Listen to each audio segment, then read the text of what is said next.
ओम शांति। हम में से ज़्यादातर लोगों के पास लगभग जो ज़रूरत की सुख सुविधाएं हैं वे हम सभी के पास होती हैं। जैसे कि जो भी हमारी बेसिक नीड्स है वे हम सबकी जनरली पूरी हो जाती हैं। जैसे कि एक अच्छा घर, एक फैमिली,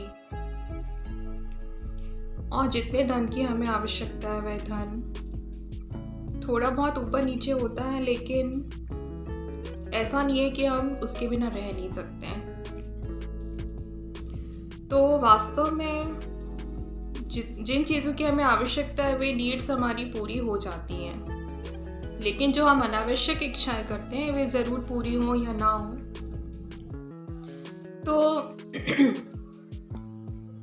तो जो साधन हमें चाहिए ज़रूरत के लिए वे हमारे पास हैं। तो फिर हम सभी लोग खुश क्यों नहीं रहते? फिर तो हमारे जीवन में बहुत सुख होना चाहिए ना, अंदर से शांति होनी चाहिए। फिर ऐसे व्यक्तियों की बात करते हैं जिनके पास ज़रूरत से ज़्यादा साधन है, ज़रूरत से ज़्यादा उनके पास घर हैं, ज़रूरत से ज़्यादा धन है, ज़रूरत से ज़्यादा उनके फ्रेंड्स हैं, फॉलोअर्स हैं। तो ऐसे लोगों को भी यदि हम देखते हैं, यदि आप उनसे मिलें और पूछें क्या वे हमेशा सुखी रहते हैं या वे हमेशा सुख शांति में हैं, तो शायद वे कहेंगे नहीं। तो फिर कौन सी ऐसी चीज़ है जिससे कि हमें सुख शांति प्राप्त होती है?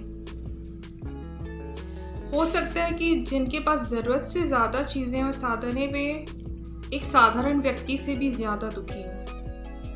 तो इससे यह तो प्रूफ हो गया कि सुख शांति के लिए बाहरी साधनों की आवश्यकता नहीं है या धन का इससे रिलेशन नहीं है। तो सुख शांति का रिलेशन हमारे मन से होता है। तो यदि हमें सुख शांति चाहिए तो उसके लिए हमें अपने मन को ठीक करना होगा। पर हम अपने मन को कैसे ठीक कर सकते हैं? जैसे कि शरीर बीमार होता है तो शरीर के डॉक्टर के पास जाते हैं इलाज कराने के लिए। अगर मन बीमार है तो मन के डॉक्टर कौन है, किसके पास जाएं कि वे हमारे मन को स्वस्थ कर दें, जिससे कि हम सुख शांति का अनुभव कर सकें। क्योंकि मन आत्मा का पार्ट है, यानी कि जो आत्मा के डॉक्टर हैं, जो परम आत्मा है, वे ही हमारे मन को स्वस्थ कर सकते हैं। उसके लिए हमें परमात्मा से शक्तियों को लेना अति आवश्यक है। क्योंकि जैसे कि शरीर का भोजन हमें भोजन खाने से प्राप्त होता है, लेकिन जो आत्मा का भोजन है वह हमें परमात्मा की याद से प्राप्त होता है, जो कि हम सभी अभी बिल्कुल पूरी तरह से बंद कर चुके हैं। हम अपने सांसारिक जीवन में इतने व्यस्त हैं कि हमें परमात्मा को याद करने के लिए समय नहीं होता या हम करना चाहते भी नहीं हैं। तो इसलिए हम अपने मन की शक्तियों को, जो सोर्स हैं, हम उससे शक्तियाँ ले ही नहीं रहे हैं। तो इसी वजह से जो हमारा मन है वह बीमार हो चुका है, और इसीलिए अभी आज बाहर की सारी सुख सुविधाएं होते हुए भी, ज़रूरत से ज़्यादा चीज़ें होने के बाद भी मन में सुख शांति नहीं है। थोड़ी देर के लिए ज़रूर हो सकती है, लेकिन हो सकता है कि अगले ही क्षण हम उससे भी बहुत ज़्यादा दुखी हो जाएं। तो यह अस्थाई है। तो स्थायी सुख शांति के लिए मन का स्वस्थ होना अति आवश्यक है। तो मन के अच्छे स्वास्थ्य के लिए हमें परमात्मा की याद रूपी शक्तियों वाला भोजन करना बहुत ज़रूरी है, जिससे कि आत्मा में शक्तियाँ भरती हैं।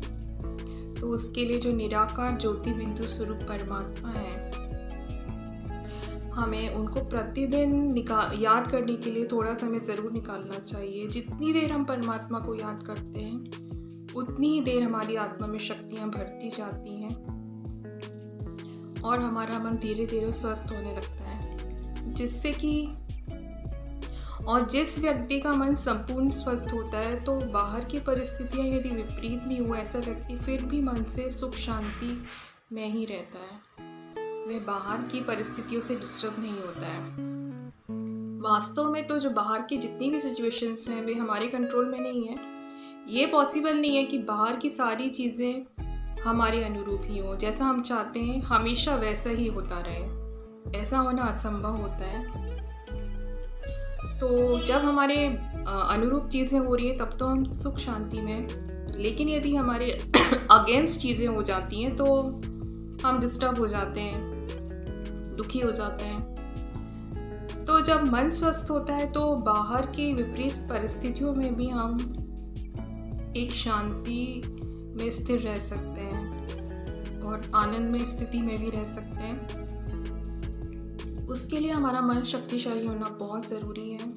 तो इसलिए निराकार ज्योति बिंदु स्वरूप शिव परमात्मा को ज़रूर हमें याद करना चाहिए, और जितना ज़्यादा हम उनकी याद में रहते हैं तो हमारा मन उतना ही अधिक शक्तिशाली बनता जाता है।